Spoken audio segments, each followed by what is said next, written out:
Before time, before stars and land, there was only Eru Iluvatar, called the One.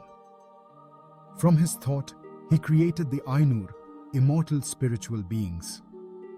They are not bound by the physical world, and they are beyond death, aging, or mortal need.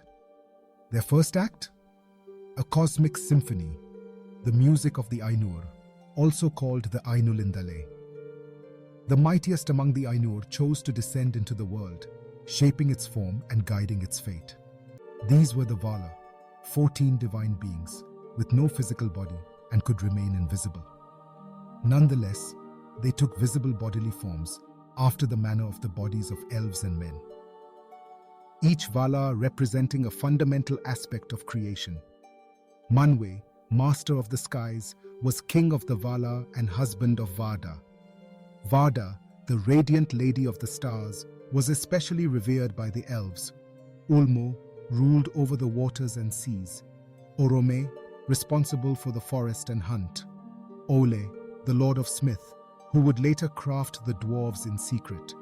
He is husband of Yavanna. Namo, responsible for the judgment of the spirits. He is husband of Vaire. Irmo, master of visions and dreams. Tulkas, the champion of the Valar and lord of war.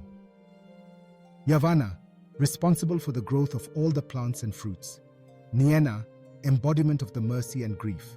Este, responsible for the healing of the hurt and weary. She is wife of Lorien. Vaire, responsible for the weaving of the story of Arda. Vana, the preserver of the youth made for all life. She is wife of Orome. Nessa, embodiment of speed of all things in Arda.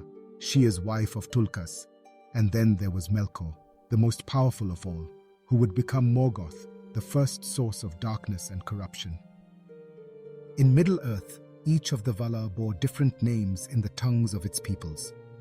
To the elves of Sindarin lore, Varda was lovingly called Elbereth.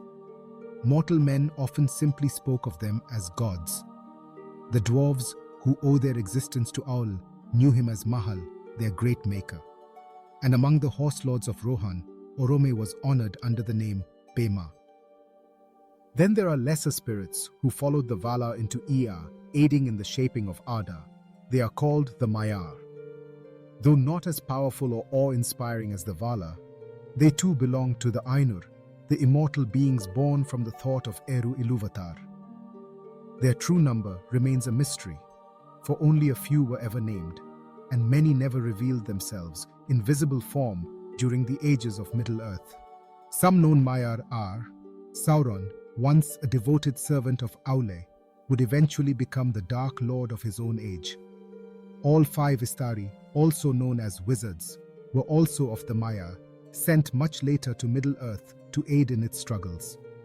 And Melian, a Maiar of great beauty and wisdom, would fall in love with an elven king and give birth to Luthien, one of the most legendary figures in all of Arda. Though all the Ainur shaped the world through music, not all walked within it. Some remained in the timeless halls beyond the world, but those who entered Arda became woven into its fate, forever bound to its unfolding story.